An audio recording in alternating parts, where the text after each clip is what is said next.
Okay, I understand you want the story to be rewritten in English, keeping it original length and detailed narrative. Here's a paraphrased version, maintaining the comprehensive scope and dramatic unfolding of the original. The billion-dollar glitch and an unlikely hero. The Technova conference room was a tomb of silence, dozens of engineers staring in disbelief as screen that paralyzed their company. A system, costing over $1 billion in 3 years of development, had been frozen for 48 hours, hemorrhaging monumental losses with every passing minute. "Does anyone have any idea how to fix this?" roared James Mitchell, the CEO, his fist pounding the glass table. "We have the best professionals in Silicon Valley here, and no one can figure out what's going on." In the corner, almost hidden among the empty chairs, sat 22-year-old Kesha Washington. She was there by chance, delivering forgotten documents for her mother, Dolores, the cleaning lady who had diligently served Technova for 15 years. As executives bickered and senior engineers stammered out confusing technicalities, Kesha's eyes, quick and precise, scanned the code on the screen. In mere seconds, she pinpointed the culprit, a seemingly insignificant syntax error, a comma where a semicolon should be, causing an infinite loop in the security system's line 347. "Excuse me," Kesha said softly, timidly raising her hand. The entire room turned as if a ghost had spoken. Victoria Sterling, the arrogant director of technology, narrowed her eyes. "Excuse me, but who are you? This meeting is for authorized personnel only." Kesha, feeling the weight of incredulous stares, hesitated. "I'm Kesha. My mom works here, and I just came to drop off some papers. But I think I know what the problem is with the code." A wave of low laughter and whispered comments rippled through the room. Robert Hayes, the CFO, dramatically rolled his eyes.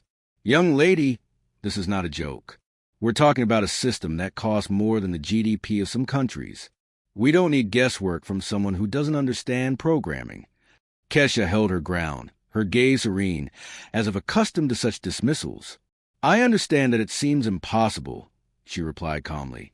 "But the error is in line 347 of the authentication module. There's a comma where there should be a semicolon." A deafening silence followed.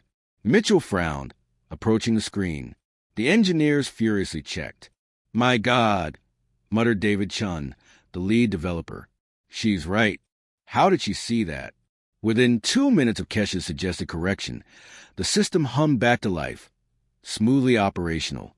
$1 billion saved by a 30-second observation from someone everyone assumed knew nothing about computers. Mitchell watched Kesha with an unreadable expression, while Victoria and Robert exchanged uncomfortable, annoyed glances. Kesha, however, hid a small, knowing smile.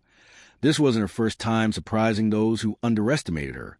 Her quiet confidence hinted at a hidden depth no one suspected. Underestimation, discrimination, and a hidden genius. In the days that followed, the news of the cleaning lady's daughter solving $1 billion problem spread like wildfire. But instead of admiration, Kesha found something more sinister. Victoria Sterling, in an emergency meeting, fumed. "You actually believe that a girl with no training, no experience, no relevant credentials simply saw a mistake that our team of PhDs couldn't identify?" Tapping her manicured fingers, Victoria theorized, she obviously had privileged access to the code beforehand, probably through her mother, who has unrestricted access to the offices after hours. Robert Hayes nodded vigorously.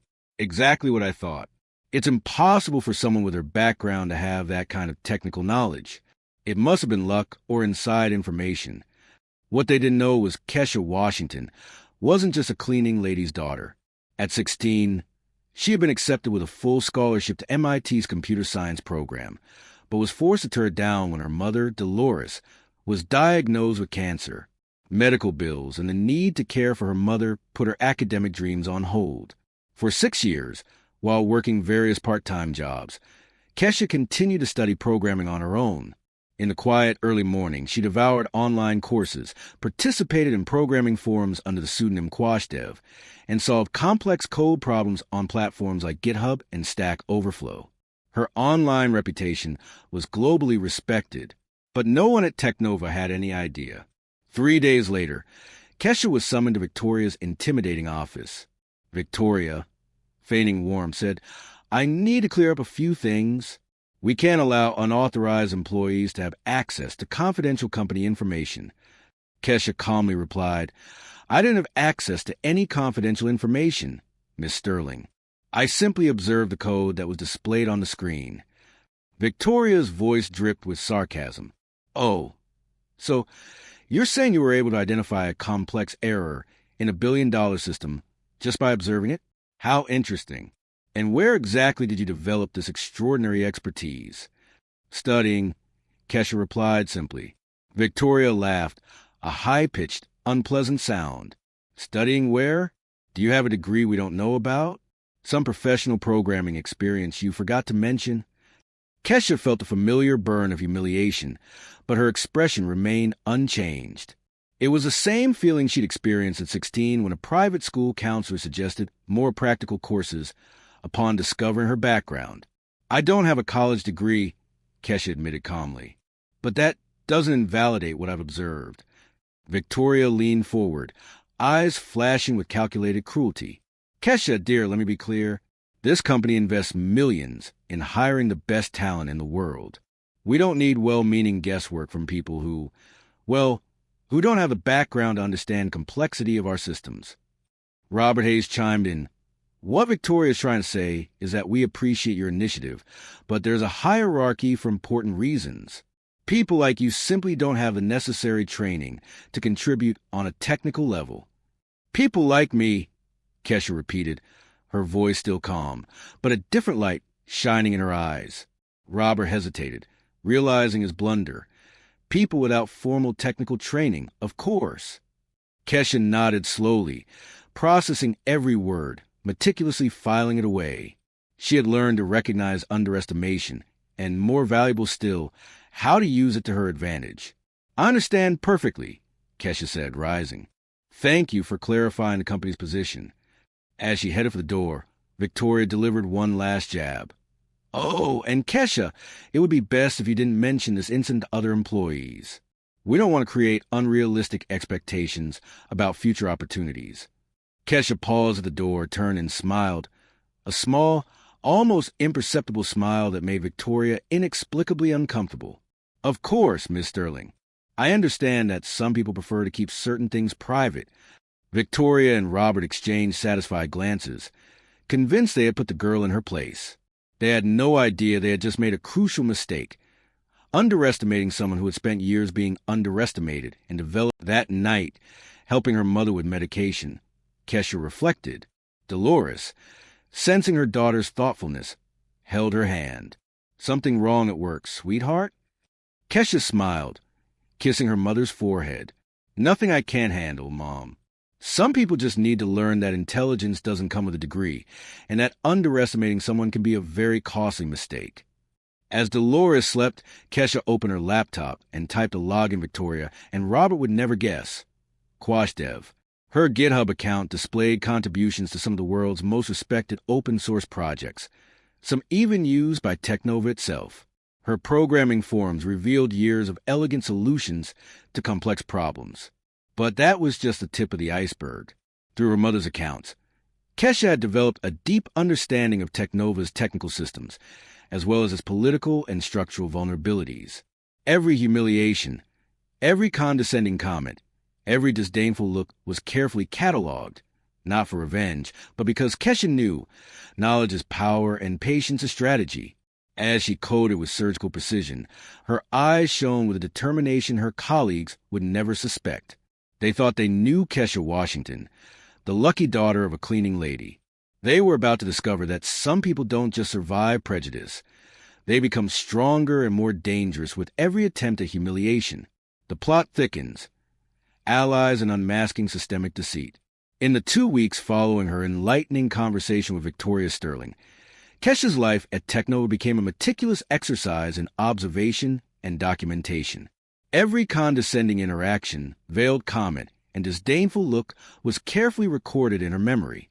Victoria and Robert believed their humiliation was enough to silence someone who survived a decade of systematic prejudice. On a rainy Tuesday, while organizing technical files in Victoria's office, Kesha noticed a folder left open. It contained correspondence between Victoria and the consulting firm Hartwell and Associates, detailing a human resources optimization project. Corporate jargon for mass layoffs in the technology department. The timing was revealing. Shortly after Kesha saved the billion-dollar system, Victoria was planning to cut costs by firing the very engineers who had failed to fix the problem. Even more interesting was Victoria's substantial commission for each approved layoff, a glaring conflict of interest violating company ethics. Kesha discreetly photographed the documents with her phone, a skill honed over years of helping her mother document labor irregularities. 2 days later, during lunch, Kesha received a game-changing message on her QuashDev GitHub profile, a connection request from Technova Insider. "I know who you are in real life," the message read, "and I know they are criminally underestimating you. Can we talk?" Initially suspicious, Kesha almost ignored it, but the technical, direct tone made her hesitate. After a few careful exchanges, she discovered she was talking to Dr. Alex Chun, son of lead developer David Chun, and a senior software engineer at Technova's Portland office. "I've been following your work online for 2 years," Alex confessed during an encrypted conversation. "Your solutions for distributed systems are some of the most elegant I've ever seen. When my father told me about what happened at the meeting, I knew immediately that QuashDev and Kesha Washington were one and the same." Alex revealed something that made Kesha's blood boil. Victoria had publicly taken credit for discovering the bug, claiming she had guided a junior employee to find the problem. The official company story stated Victoria Sterling had personally led the crisis resolution. She's planning to use this to get promoted to Global Vice President of Technology, Alex continued. The final presentation is in 3 weeks, and she's going to use her solution as the main case study.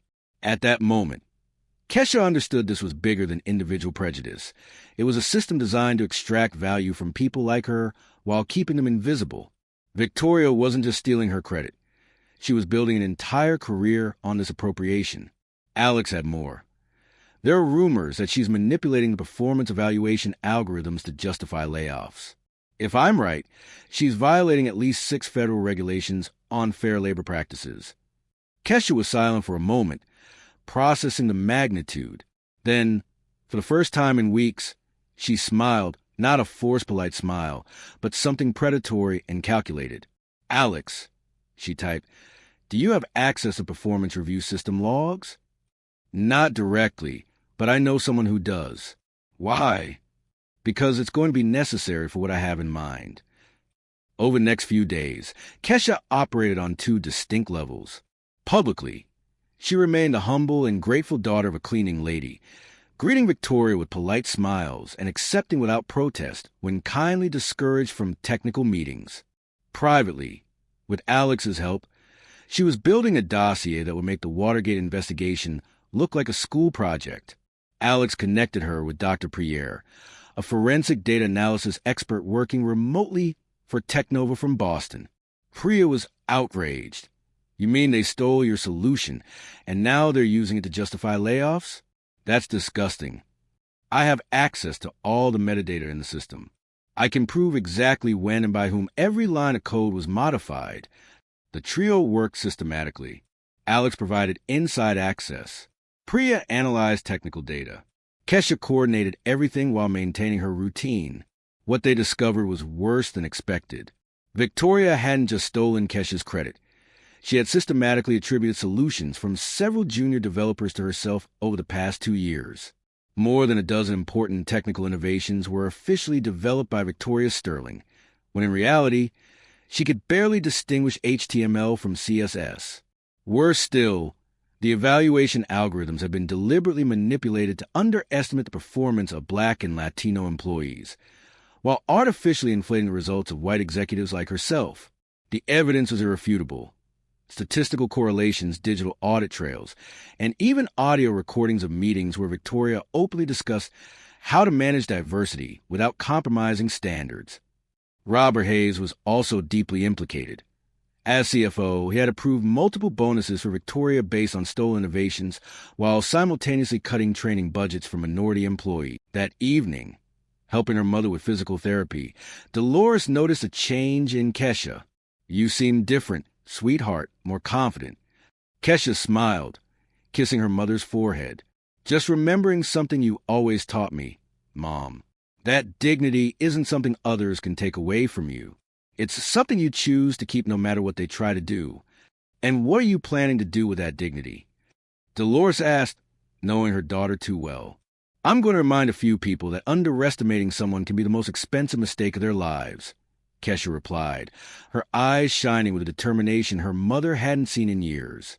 In fact, as Kesha finalized her strategy, she realized Victoria and Robert had given her the perfect gift: time to prepare, abundant evidence to collect, and a public platform where the entire company would witness her response. They had assumed she was just a scared little girl who would accept humiliation in silence. They didn't know some people don't just survive prejudice. They study every pattern, every tactic, every vulnerability of their oppressors until they're prepared for a war the enemy didn't even know they were fighting. And the more arrogant they became, the more evidence they left behind, meticulously constructing the very instrument of their professional destruction, the public reckoning and a new dawn. On the morning of the presentation that would change everything, Kesha woke at 5 a.m., not out of nervousness but anticipation.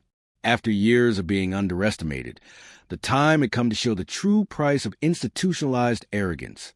The large auditorium at Technova was packed.